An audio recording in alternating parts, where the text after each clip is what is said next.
Oi, pessoal aqui do meu canal, bom dia, boa tarde, boa noite, não sei qual horário que você está vendo. Meu nome é Felipe Yudi e hoje eu vim fazer um vídeo para vocês sobre o conceitos iniciais de funções.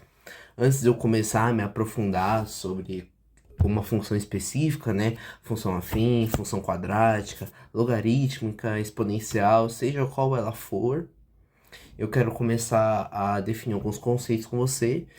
E aproveitando a leva, né, do último vídeo que eu fiz de matemática, que foi teoria dos conjuntos, eu queria que vocês entendessem que a função, só vou escrever aqui o título rapidinho, né? Deveria ter me preparado um pouquinho melhor.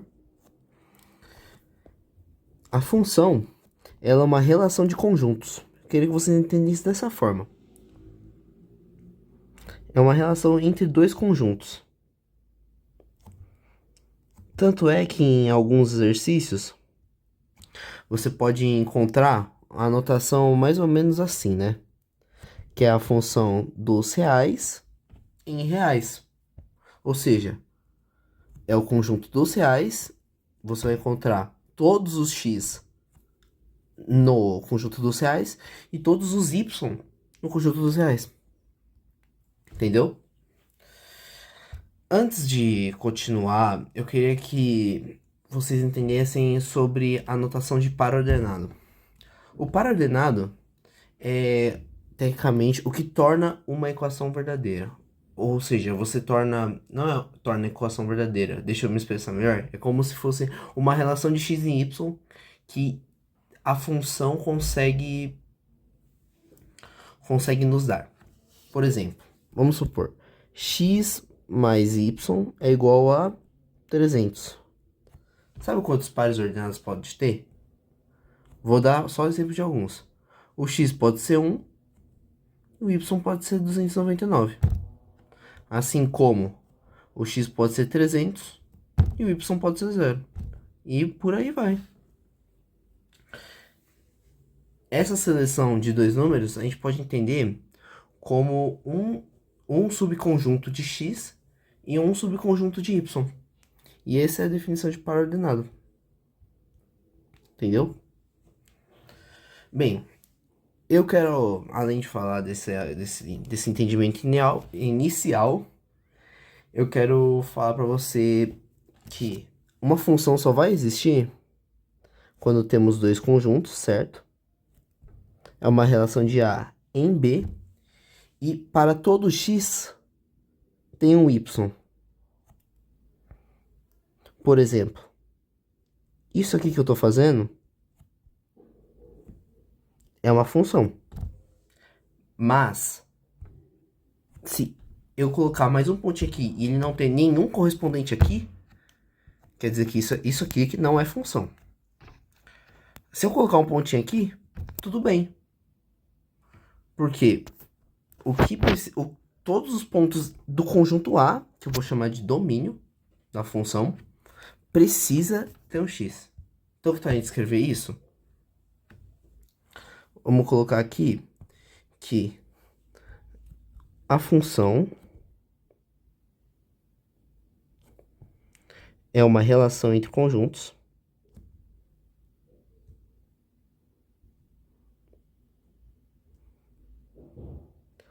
em que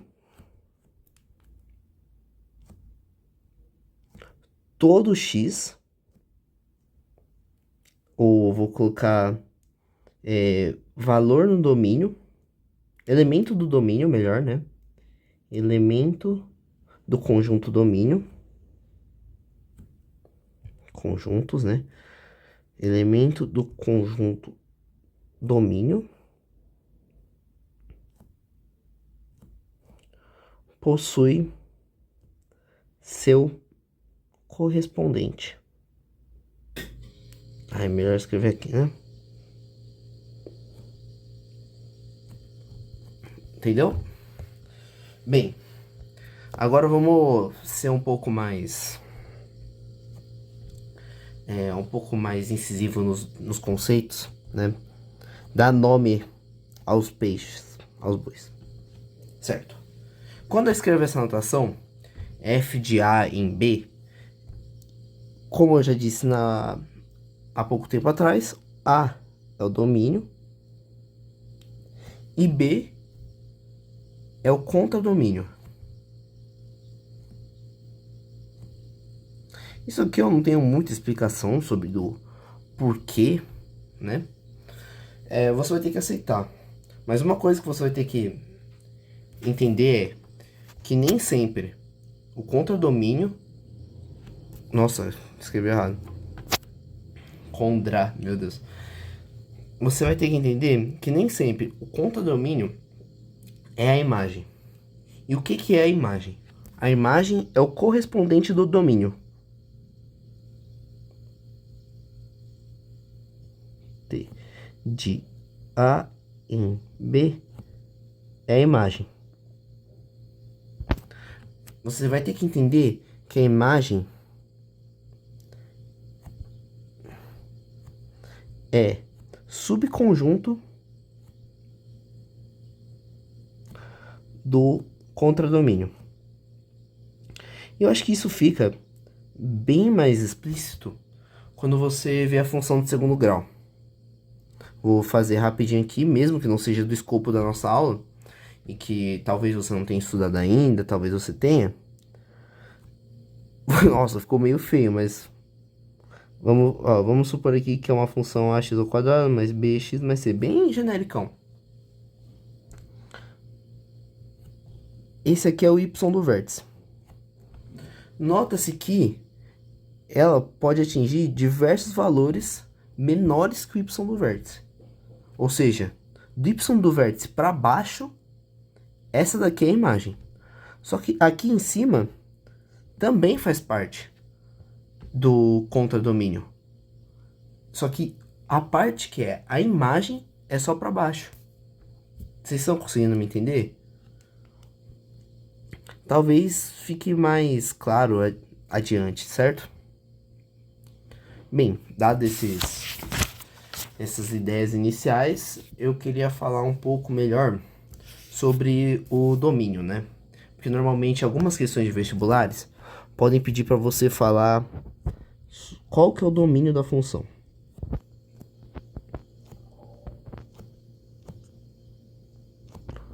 O domínio de uma função é todo valor dx que a função pode utilizar. Como assim? Dada uma função, vamos supor, y é igual a x mais 1. É todo valor que a gente pode colocar aqui, que a função, que dentro de determinado período da função, ele é o escopo que a gente vai analisar. Como assim? Por exemplo, nesse aqui, a gente não tem uma restrição, certo? Porque x não vai ir com nenhuma regra matemática. Mas e se eu fizer isso aqui? É x mais 1, x menos 1. Nota-se que se x igual a 1, então vai ser f de x igual a x mais 1, x mais 1, x, menos 1, vai dar 2 sobre 0. E isso aqui não pode, isso daí é pecado. É pecado matemático. Se você fizer isso, 3 matemáticos morrem. Você mata 3 matemáticos. Ou seja, o domínio dessa função, se eu pensar de uma forma, é todo x que pertence aos reais, tal que x diferente de 1. Pensando por esse lado, é bem fácil pensar. De um modo que o meu professor falou, vamos imaginar uma função bem malucona aqui assim, ó. Você nem sabe. Mas e se a gente, por exemplo, achatar ela no eixo X? Você não concorda que ela vai formar uma imagem aqui assim, ó, só uma linha reta? Isso daqui é o domínio.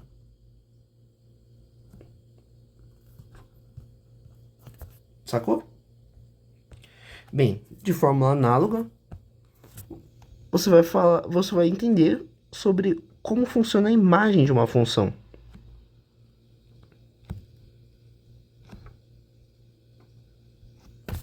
A imagem de uma função é todo o valor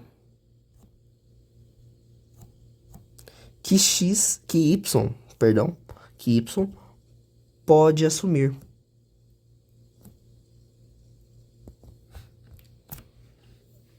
Vou voltar a usar o exemplo da função de segundo grau,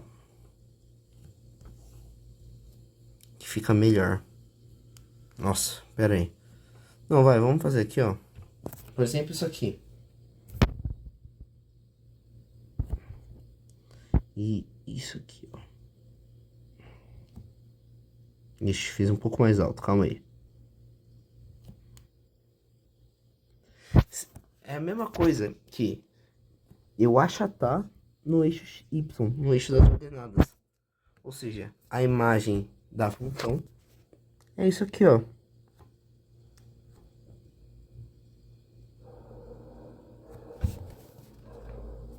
Tá dando pra entender, pessoal? É que não dá pra vocês me darem o feedback. Bem, de qualquer forma, vamos pular pro próximo tópico, que é classificação de função. Que é um dos conceitos iniciais que vai dar a pauta para, por exemplo, você fazer função inversa. Então eu diria que é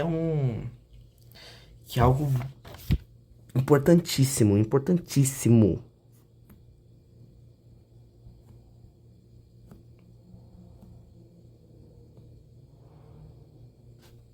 Certo? Bem, a primeira forma de classificar é crescente ou decrescente. Aí você vai parar o vídeo e vai falar assim, meu Deus, esse cara só sabe falar o que eu sei. Que bosta, que saco. Mas calma lá. Além de escrever torto, você fazer um negócio da hora. Calma. Calma, calma. Bem, vamos definir o que é uma função crescente primeiro. E depois a decrescente. Bem, a crescente é toda vez que um x maior que um outro x. Não ficou legal. Calma aí. Vamos fazer uma função aqui. Ó. Vou fazer aqui, ó. Toda vez que, ó, esse x2 tem esse x2, esse x1, e tem o y1 e o y2. A função é crescente quando o x2, né, é maior que o x1 e tem que usar tem que usar o então y2 maior que y1. E se você notar, aqui, ó, ela cresce, o valor aumenta. Rudemente falando, né? Nossa, rudemente falando, você pode falar que o valor de y cresce com o decorrer da função. Mas lembre que é num dado intervalo, tá, pessoal? Porque, por exemplo, se eu pegar desse aqui até aqui, ó, nota que a minha função diminuiu. Então, de x1 até x3, ela é decrescente. Aí, sem querer, eu acabei falando, né? A definição aqui da decrescente. Vou fazer aqui.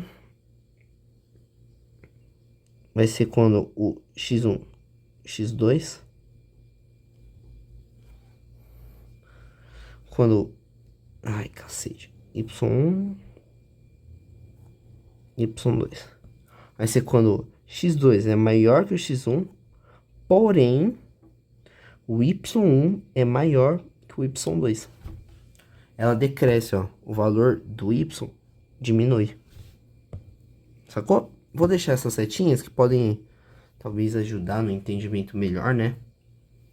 Pra ver que, ó, o valor de y aumenta e aqui diminui.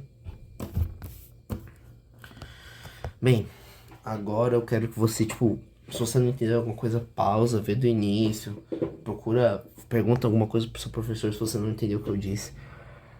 Porque agora é a parte da classificação que é tipo a mais importante, que vai definir se você vai conseguir fazer função inversa e função composta nem tanto, mas função inversa. Não é um conteúdo que cai tipo regularmente, né, nos vestibulares. Cai uma vez ou outra, uma vez a FUVEST cobrou na segunda fase, uma vez ela cobrou na primeira, que tem um exercício que é mais complicadinho. Mas de qualquer forma, eu acho que você deveria dar uma atenção especial sobre essas três classificações que eu vou dar. Essencialmente são duas, porque a terceira deriva dessas duas. Então, por favor, pausa, fique com calma. Vai ser. É melhor pra você, inclusive, tá? Qualquer coisa você manda uma dúvida aqui, eu tento responder o máximo possível, tá? Você ficar com dúvida. Bem, vamos começar com sobre a editora. Algumas pessoas já escutam esse negócio, já começa a se tremer, já fica, caralho, fudeu. Sobre a editora, injetora e bijetora. Eu só quero, ó, primeira coisa. Não é porque homem é sobre injetora que vai ser injetora, tá? E nem vice-versa. Mas toda bijetora é sobre injetora e injetora. Vamos explicar melhor, tá? Sobre injetora. Vou começar aqui, ó. Sobre injetora. É quando a imagem é igual ao contradomínio.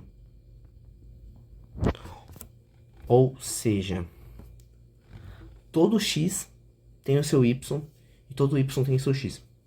Ponto. Sem exceção. Ou seja,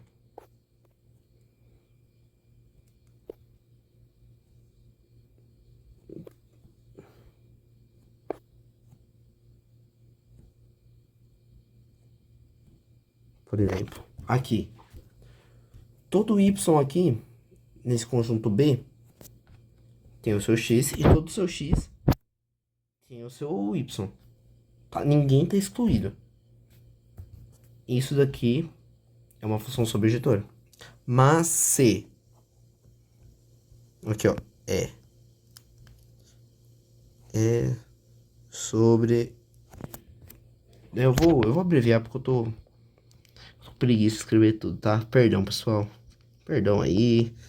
Todo respeito aí, tá? Mas se, vamos supor, aquele caso do início. Tem aqui, isso aqui não é. Porque nota-se que um yzinho não tem o seu correspondente. Ou seja, não é sobrejetora. Porque precisa ter, ó, imagem é igual... Ó, vou até grifar aqui porque é importante. É igual ao contradomínio.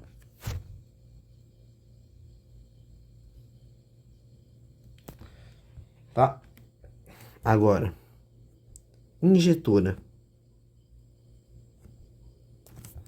A injetora implica em cada x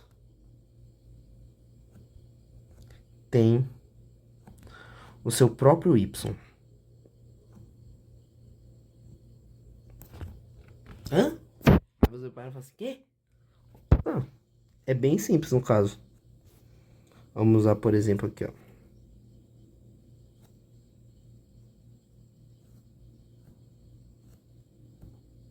Aqui, ó. Cada x tem o seu y. Ou seja, é injetora. Agora, vamos supor, e se eu pegasse esse exemplo aqui, ó?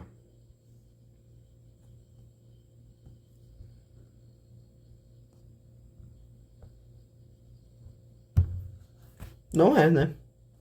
Porque você nota que 2x estão dividindo o mesmo y, ó. Eles são tipo... Tipo... Namoro a 3, né?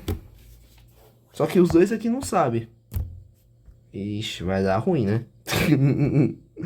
Ó, não é injetora.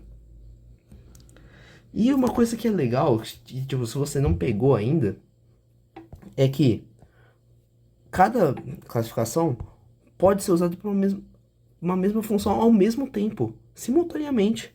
Ou seja, ao mesmo tempo que essa aqui não é injetora, ela é sobrejetora. E, ao mesmo tempo que essa aqui é injetora, ela também é sobrejetora, ó. Porque todo X aqui tem, ó, todo Y, não, toda a imagem é o contradomínio. Desculpa, pessoal, me confundi nas palavras. É sobrejetora. E é nisso que a gente vai se pautar para falar que uma função ela é bijetora.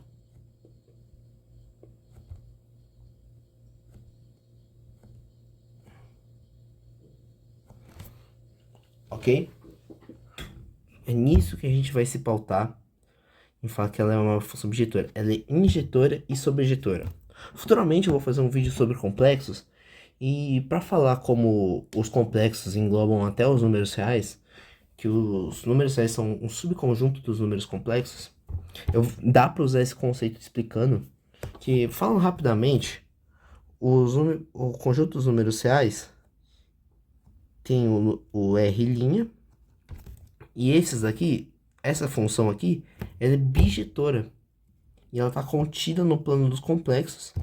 E por nessa simultaneidade, me fugiu a palavra, pessoal. Mas como elas são análogas, dá para falar que ela tá contida. Mas não se apega muito a isso não, que eu ainda não vou falar.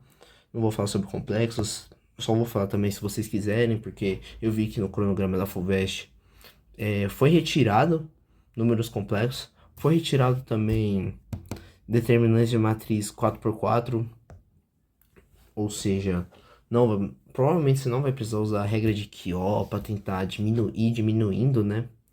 O tamanho da função, não, da matriz, né?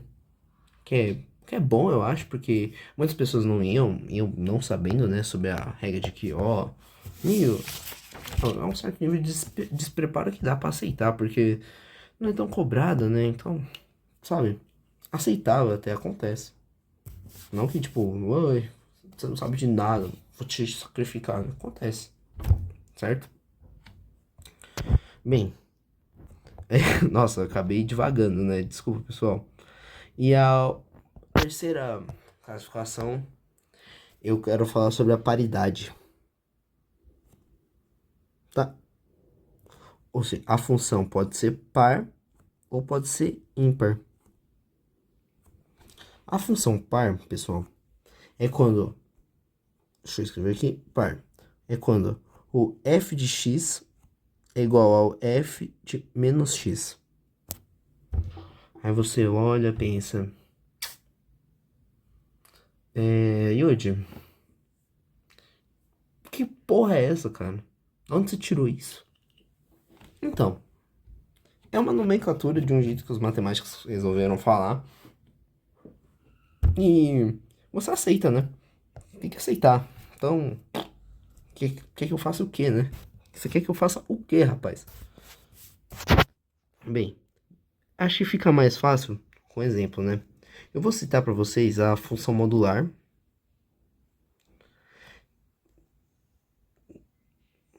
Quando ela tá bem no meio, né? Então, f de x igual a x. Naturalmente, eu vou abordar para vocês a função modular, mas ela vai pegar isso aqui e isso aqui. Vai ficar assim, ó. E o f de 1, o f de menos 1 vão ser iguais. É exatamente isso, pessoal. F de 1 é igual a f de menos 1, que vai ser igual a 1. Sacou? Que nem a função quadrática, ó. Vou dar outro exemplo, vai.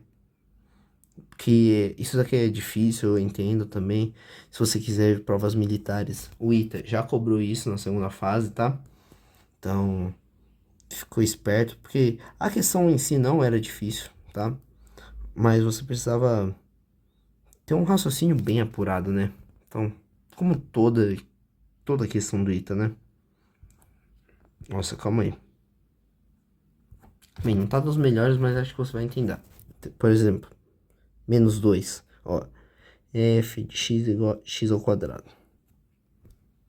Ó, e pessoal, não é porque eu tô dando esses exemplos que toda função modular vai ser ímpar, tá? Ou vai ser ímpar, não. Vai ser par, tá? Porque, por exemplo, se eu posso transladar ela um pouco. Aí vai completamente mudar o gráfico da função, entendeu? E nem sempre vai atingir essas, essa classificação, sacou? Elas podem ir mudando. Lembra, não trabalhem com coisas absolutas na matemática, tá? Uma hora tem alguma coisa que pode mudar. Se do nada vem números complexos, imagine o que pode vir ainda, tá? Só para você pensar um pouco.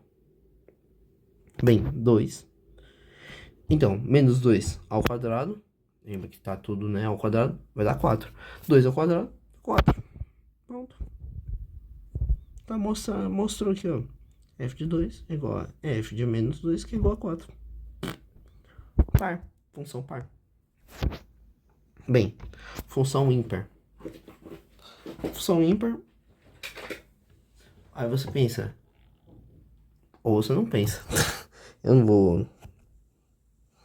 A função ímpar implica que f de x é igual a menos f de menos x.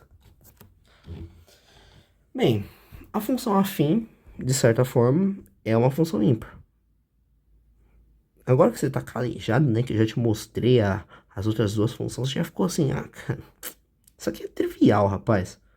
Pô, isso aqui tá mamão.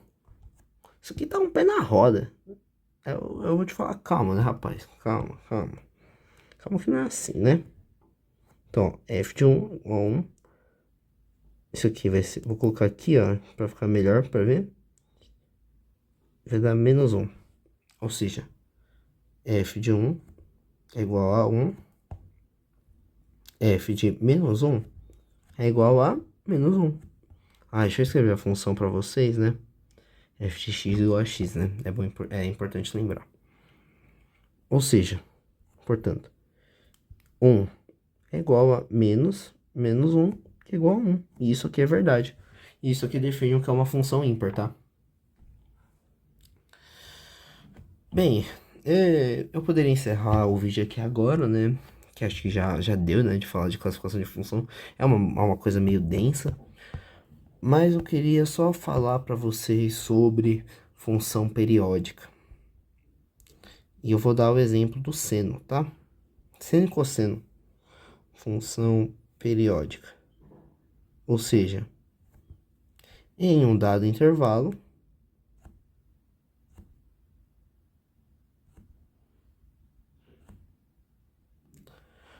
os valores